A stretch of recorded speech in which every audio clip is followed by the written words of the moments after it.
இல்ல நான் ரொம்ப ரசிச்சது வந்து அந்த குழந்தைகள் தான். எனக்கு வந்து உண்மையிலேயே அது ரொம்ப ஒரு பக்கம் மகிழ்ச்சியா இருந்தது, இன்னொரு பக்கம் நெகிழ்ச்சியா இருந்தது. இப்ப நயன்தாரா விக்னேஸ்வரன் தம்பதியினுடைய குழந்தைகளுக்கு உயிர் உலகு அப்படின்னு ஒரு அழகு தமிழ்ல பேர் வச்சிருந்தாரு. அப்படி பெயர் வைக்கப்பட்ட அந்த குழந்தைகள் நீங்க தசு புசுன்னு இங்கிலீஷ்ல பேசிட்டு போனா அதுவே வந்து ஒரு பெரிய முரண்பாடா இருக்கும். ஆனா இந்த பிள்ளைங்களுக்கு இப்படி ஒரு பேர் வச்சிட்டோம், இந்த பிள்ளைங்களை ஒரு தமிழ் குழந்தைகளா வளர்க்கணும் அப்படின்னு வீட்டிலேயே அவங்க தமிழ்ல தான் பேசுறாங்களாம்.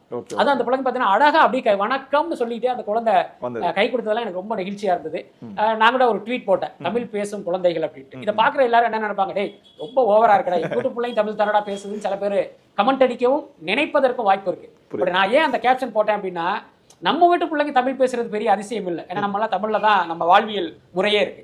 ஆனா பாத்தீங்கன்னா ஒரு நயன்தாரா மாதிரியான ஒரு லைஃப் ஸ்டைல் வாழ்கிறவர்கள் ஆங்கிலத்தில் தான் அவங்களுடைய வாழ்க்கை முறையே இருக்கும். அவர்கள் இல்ல நம்ம பிள்ளை தமிழ்ல தான் பேசணும்னு தமிழ்ல பேசி பேசி அந்த பிள்ளைங்களுக்கு தமிழ் பால் ஊட்டுறது இருக்குல்ல, அது வந்து ஒரு வியப்பான ஒரு விஷயம் தானே. அது வந்து மற்றவர்களுக்கு ஒரு இன்ஸ்பிரேஷனை கொடுக்கணுங்கிறதுனால தான் அந்த கேப்ஷனே நான் போட்டேன்.